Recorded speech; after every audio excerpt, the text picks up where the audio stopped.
When Muhammad arrived in Medina, he made it clear that helping immigrants would be one of the cornerstones of the new Islamic society. This is his message. Spread peace, feed people food, and do some devotional practice, and you'll enter paradise without any trouble. 2/3 of that message is about other people. The secret of Medina is it's a place where human beings are going to attempt to live up to the ideal of the Islamic tradition. Part of the arrangement was that the people of Medina agreed that they would provide housing and support for the immigrants as they came in. And very often they were even paired, so that certain people had direct responsibility for specific people from Mecca. And that did not take place in 24 hours. It came step by step, and within a few months, you now had two groups. The helpers, so-called Al-Ansar, that is those Medinan Arabs who had become Muslims, and the Meccans who had become Muslims before them. And in this way, for the first time, you created the Islamic Ummah, that is the Islamic people, that bond which transcends all other bonds. He said to these people, these are now your neighbors, these are your brothers and sisters. He establishes that sense of humanity, that ummah. We are all connected to one another. We are all responsible for one another. It was at the mosque that Muhammad discussed a sweeping change in policy with his followers. After years of exercising restraint in the face of persecution by the Meccans, Muhammad received a clear new revelation that marked a dramatic departure from the past. It gave the Muslims limited permission to take up arms in self-defense. The statesman was about to become a general. For 13 years, there's been no sanction to fight. Then a revelation comes that says, those who have been removed unjustly from their homes and have been fought because of their religious beliefs are sanctioned to fight, to defend themselves. Killing is always abhorrent. The Quran makes it very clear about that. And the Quran says that it's always wrong to start a war, to be an aggressor. But persecution is worse than killing. When people have been driven from their homes or deprived of their basic human rights, or when an evil ideology comes into the world, sometimes, regrettably, it may be necessary to fight, and sometimes lives will be lost. Muhammad's first large military engagement occurred near the town of Badr, when 313 Muslims set out to surprise a caravan from Muhammad's own tribe, the Quraysh. In a sense, the Battle of Badr, which became such a landmark in Muslim history, was a sort of mistake. The Muslims had planned a conventional raid, but the Meccans, when they heard that this band of renegades was attacking their great caravan, were so enraged they sent out the whole army against them. And the Muslims were convinced that they were going to die. He never wanted to fight the Meccans. I mean, the Meccans are his people. His friends, his family. He wants to co-opt them. He wants to make them the key, if you will, to the new Islamic Ummah that he's trying to form. So he doesn't want to go to war with them. As he prepared to lead the Muslims into battle, Muhammad took the unprecedented step of establishing clear rules of engagement for his army. He makes it very clear to his soldiers that if they have the right to use force against the Qurayshis, that does not mean that they will do the same thing that has been done in pre-Islamic wars, in which women and children could be killed, in which no prisoners could be taken, no quarter given. No, no. He said Islam is a religion of law. The Meccans had sent an army of about 1,000 men.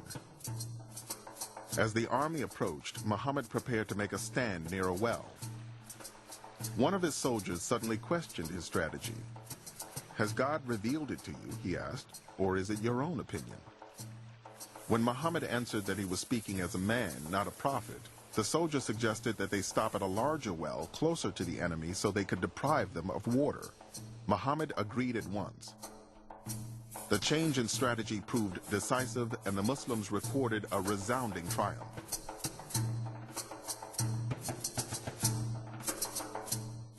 It was a victory that stunned the Muslims. It seemed like a complete reversal, like a miracle, almost a sort of revelation of God in history. A furqan, they called it, something that separated the just from the unjust. After the battle, Muhammad received a revelation claiming the victory for God. The Muslims felt that angels had been fighting alongside them. The victory reaffirmed their belief that God was on their side and raised Muhammad's status higher still. But his followers also knew that the Meccans would seek violent retribution. A year later, an army of 3,000 Meccans returned to face 1,000 Muslims in the Battle of Uhud. The resulting rout left the future of Islam in mortal peril. It was a horrible battle, and the corpses of the Muslims were mutilated by the Meccans, and the Meccan women, as was their wont, came out onto the battlefield and danced around the corpses. Many of Muhammad's soldiers lost their lives in the battle, including a rabbi who had honored the Medina Pact by fighting alongside Muhammad. The families of the fallen Muslims were now without protectors. Then, Muhammad received a new revelation, allowing Muslim men to safeguard these women and children by taking as many as 4 wives, but only if they could treat them equally. That in itself, in the context of Arabia, was a bit of a restriction, because a man could have unlimited number of wives. The context of the permission to polygamy is to say who is going to look after these women. And it was an act of faith, not an act of lust, that inspired men to take more wives. So it would be wrong to think of the Prophet as basking decadently in a garden of sensual delights with his harem. His harem was very much a matter of state, and sometimes his wives were rather a mixed blessing. Although Muhammad was monogamous during Khadija's life, after her death, he eventually married a number of women, including one of the Uhud widows, Salama. The reason for his marriages were really political alliances. It was a tribal society, and for Muhammad to marry into another tribe and to take a wife just meant that there was a bond being created with this tribe. Among Muhammad's wives were the daughters of his 2 closest allies, Abu Bakr and Omar. Abu Bakr's daughter, Aisha, would become one of the most influential women in his life. Aisha was very lively. She was brilliant.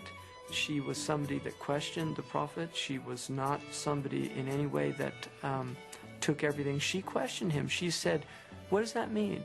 Why did you do this? Why did you do that?" She was somebody that really had an incredibly active mind. She memorized vast amounts of prophetic traditions, and she's considered to be actually the transmitter of a large number of traditions from the Prophet Muhammad. In the year that followed the Battle of Uhud, the Meccans girded themselves for a final assault that they hoped would finish off the Muslims once and for all. They assembled one of the largest armies ever seen in Arabia and marched on Medina. But Muhammad hit upon a daring defense. Muhammad has dug a trench around the whole of the settlement. And you have an almost comic scene with the Meccan cavalry galloping up to this trench and pulling back in horror and saying, "What is this?" They've never seen anything so unsporting in their lives. This is something, they say, the Arabs don't do. It sounds comical, but surrounded by the powerful Meccan army, the Muslims were expecting all to be killed, to a man, to a woman. Stopped by the trench around Medina, the Meccans laid siege to the city and to the hundreds of Muslim families trapped inside. According to Muslim sources, in their determination to defeat Muhammad, the Meccans had recruited as allies many Bedouin tribes, as well as the largest Jewish tribe within Medina, the Bani Qurayza. For the Muslims, this defection was the final blow in a relationship that had been strained from the beginning. When Muhammad came to town, the organized Jewish community did not accept his prophecy. There were, according to the Islamic sources, some individual Jews that did accept him. But for the most part, the community as a whole did not. If the Jews would accept his prophethood, then he has tremendous and complete confirmation of his prophethood. But the Jews were so well respected that when they rejected his prophethood, and they did it actively, they became a very serious political threat to his very existence in Medina. Despite the aid of the Bani Qurayza, the Meccan siege could not break through the Muslim defenses. When the weather turned bad, the Bedouin tribes began deserting the field of battle. The Meccans themselves lost heart and departed, abandoning their Jewish allies to be tried by the Muslims for the crime of treason. Islamic sources believe that the Jews did indeed aid the enemy in trying to defeat Muhammad. This was absolutely against the terms of the Medina Agreement. The Jews and the Muslims decided that they would choose an arbitrator to determine what would be the future of the Jews. The person who was chosen was a man who was mortally wounded in the Battle of the Trench. And so he determined that the women and children of the Banu Qurayza would be taken as slaves to the Muslims, and the men would be killed.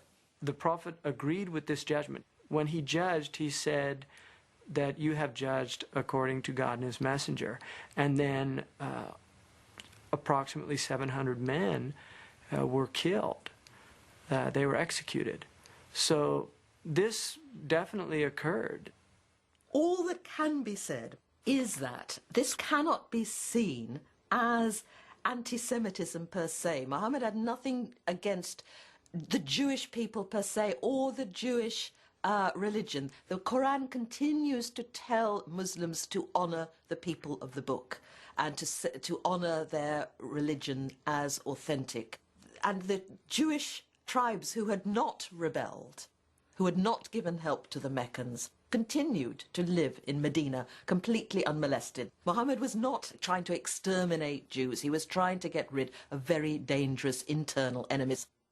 It's unfortunate that many historians, and particularly in contemporary times, both on the Jewish and on the Muslim side, have transformed this. On the Jewish side, they have used that as a way of saying, well, you see, Muslims hate the Jews and they kill them. And on the Muslim side, it says, well, you see, the Jews are full of treachery and can't be trusted. Both are wrong. When the other tribes of the peninsula saw the impotence of Mecca with all its power and might against this little community, they began to switch allegiance and see that Muhammad was the coming man.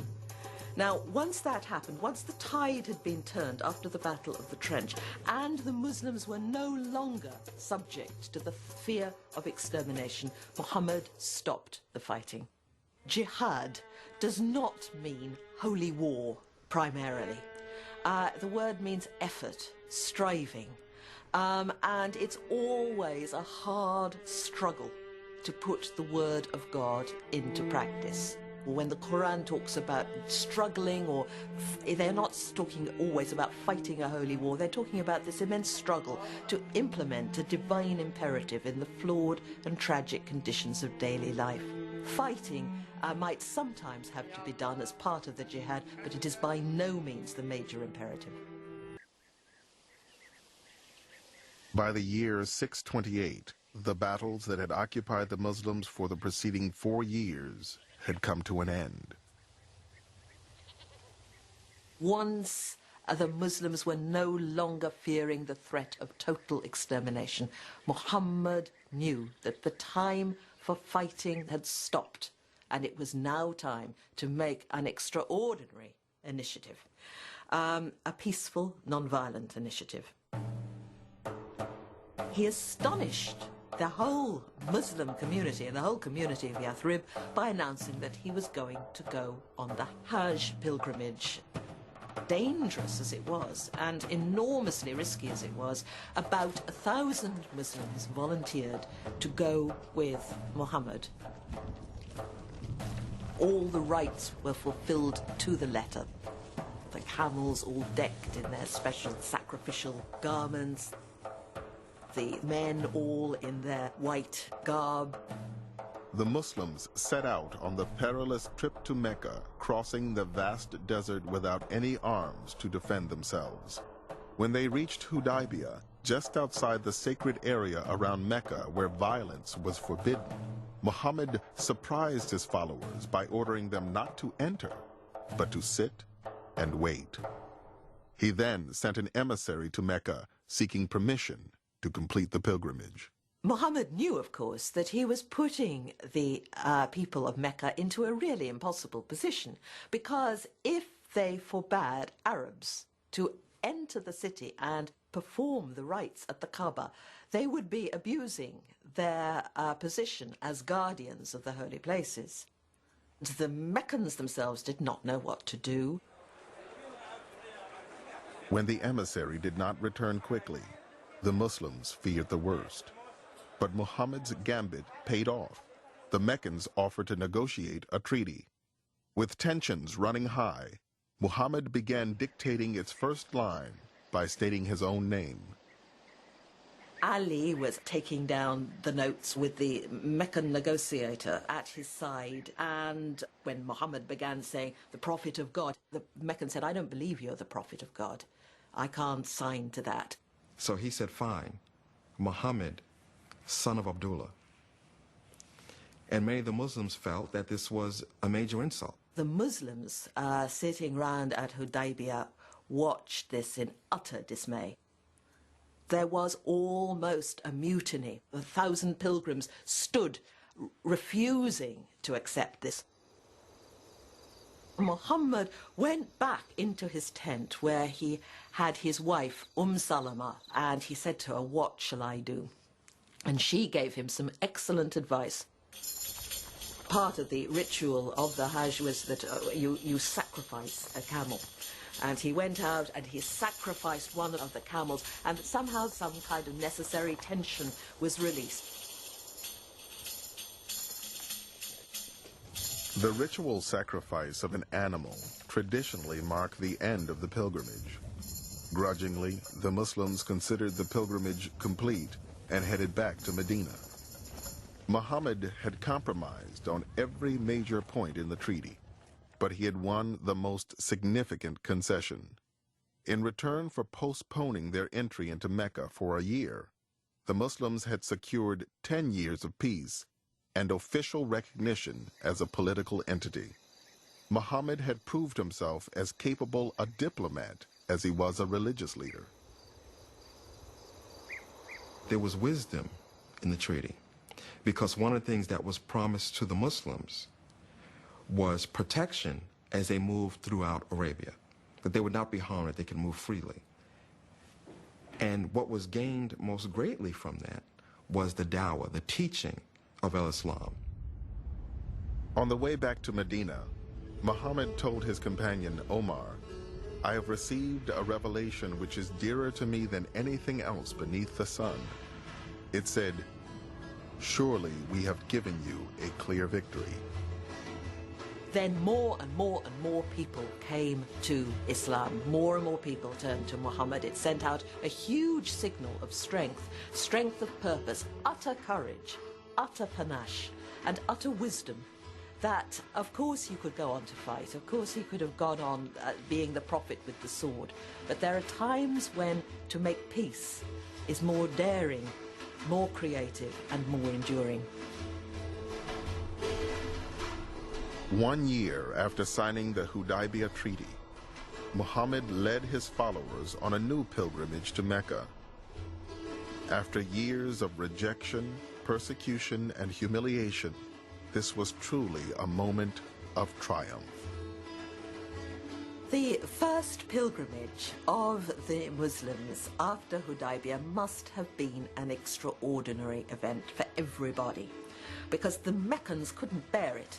They decamped and went and sat up in the hills and mountains outside the city and watched this procession, huge procession of Muslims and some of their confederates coming on the Hajj, and as it were taking possession of the city, crying out the pilgrim cry, "Here I am, O God, here I come," in a huge cry. Then came the moment Muhammad had waited 7 long years to achieve. Muhammad sends Bilal, an African ex-slave, this lowest of the low in the eyes of the Meccans, up onto the sacred shrine of the Kaaba, what the Meccans regard as their shrine, to deliver the call to prayer. And the hills around Mecca are granite. They're set up for a sonorous voice. And the call to prayer resonates through the valley. Allahu Akbar, Allahu Akbar. Allahu Akbar, Allahu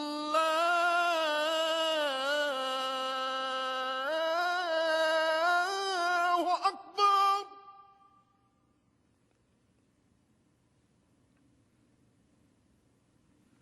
أشهد أن لا إله إلا الله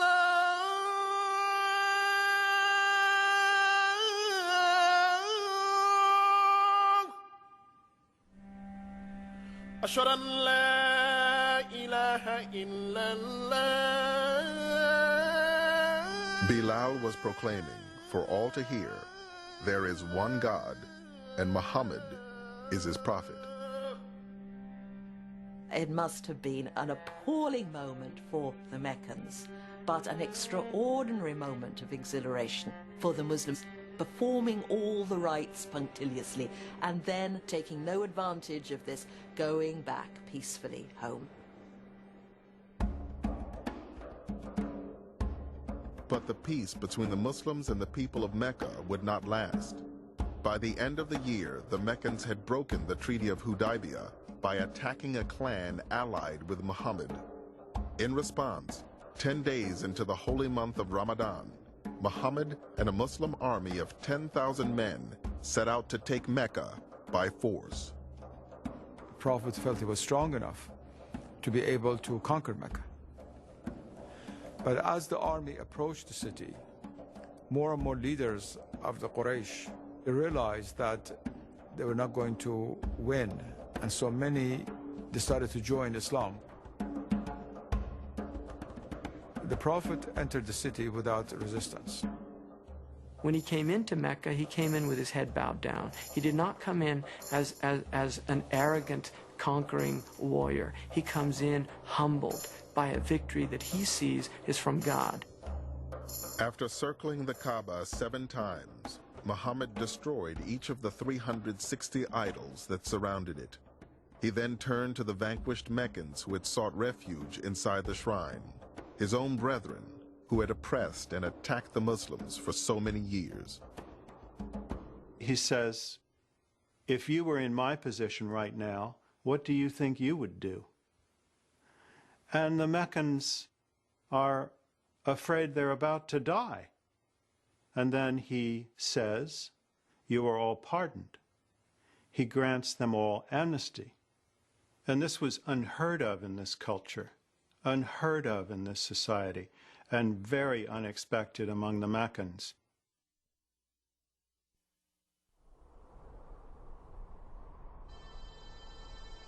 The religion that had begun in ridicule and persecution was now thriving throughout the Arabian Peninsula.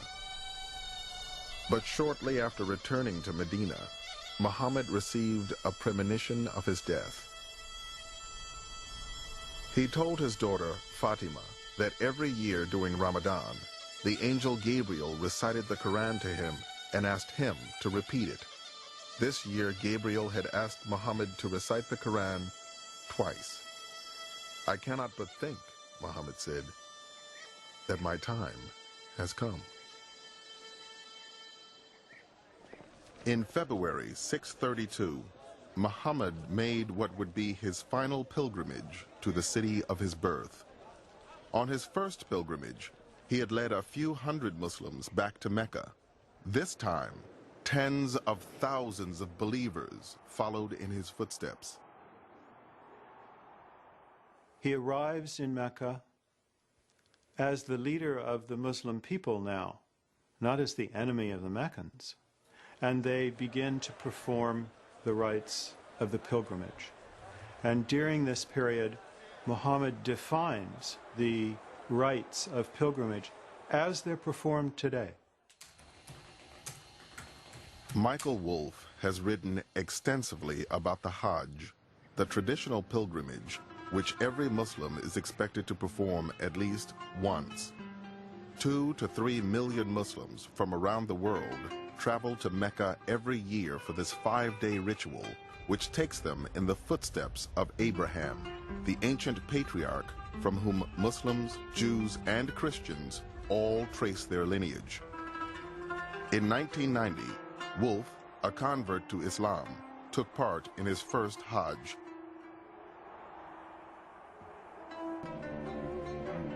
At the culmination of the Hajj, on the plain of Arafat, on a small hill called the Mount of Mercy, Muhammad gave his final sermon. Here is a man who began his mission as this individual in Mecca, persecuted with almost no followers, and his life is completed with a valley filled with tens of thousands of people that have accepted his message, and there he is preaching to them his final sermon, and in it, in a sense, is a summation of this universal teaching. He tells them to be good to each other and not to violate each other's rights, for men and women to treat each other humanely, for brothers and sisters to treat each other well, and for Muslims to treat each other as brothers and sisters. And perhaps most importantly, he calls an end to revenge, to blood killing, to the vendetta, which has bled this culture terribly since he was born. At the end of Muhammad's sermon, he does not list his achievements. This man has unified people. He has taught them monotheism. He has brought them to peace. And yet he doesn't mark these as his accomplishments. Quite the opposite. He asks his community, have I fulfilled my mission to my God and to you?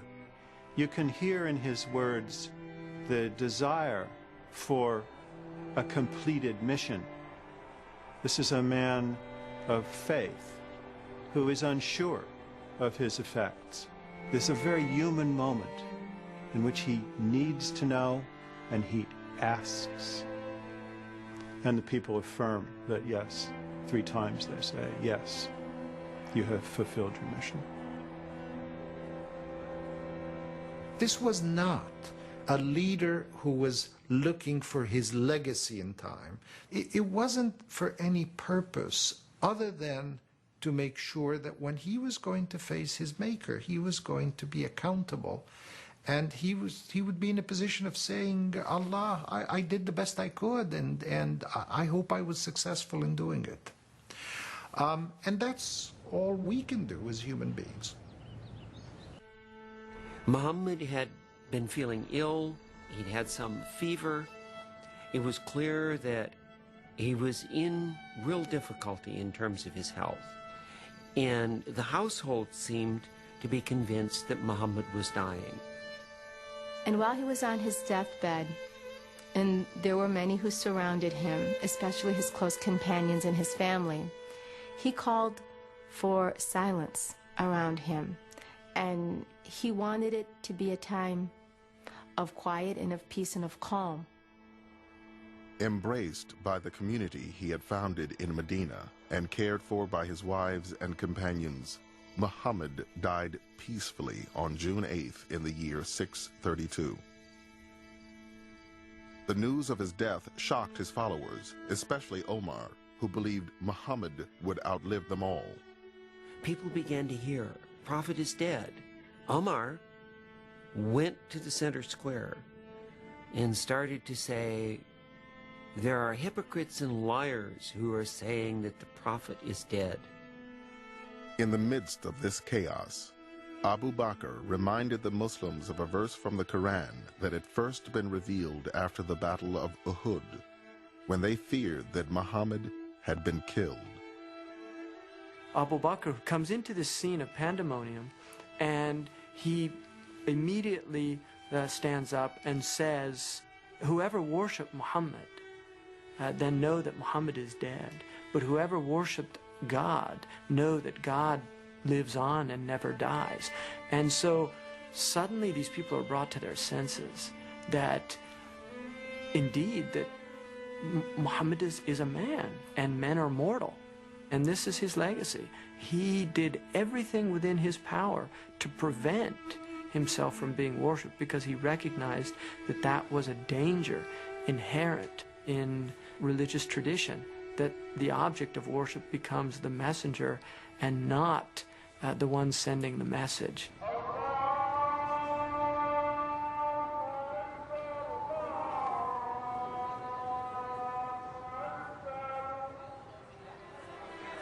Prophet Muhammad was a man, he's flesh and blood, who brought one of the most eloquent revelations to mankind.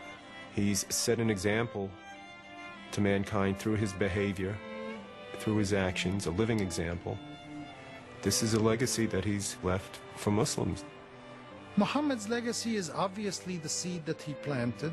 It is his righteousness, his honesty, his integrity, his model as a political leader, his model as an individual, a man who has made great accomplishments in his time, and yet who didn't let the successes overpower him, didn't let his ego get the best of him. He remains, I think, more than anything else, a great role model. Muhammad is the kind of person who combines political and military and social and religious and intellectual dimensions of life in ways that are important for those of us in the 21st century who are struggling to put together complete lives ourselves. If I were to have met Prophet Muhammad on the street, I feel like I would know him, and as though he would know all of us. The beauty of it is we live our lives through his examples, but he's not God. Our reverence is to God, and our reference is to him. So how I walk and how I speak and how I carry myself and how I treat my husband and how I treat my mother and my father and how I behave as a sister and a daughter and a nurse and a friend and a neighbor, that's all Prophet Muhammad in action.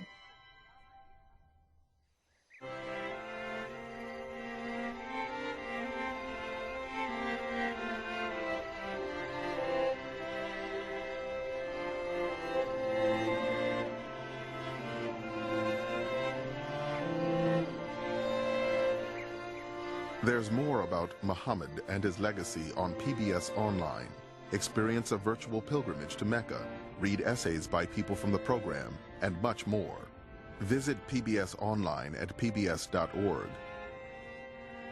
To purchase a video cassette of Muhammad or a DVD with additional features, call 888-786-0444.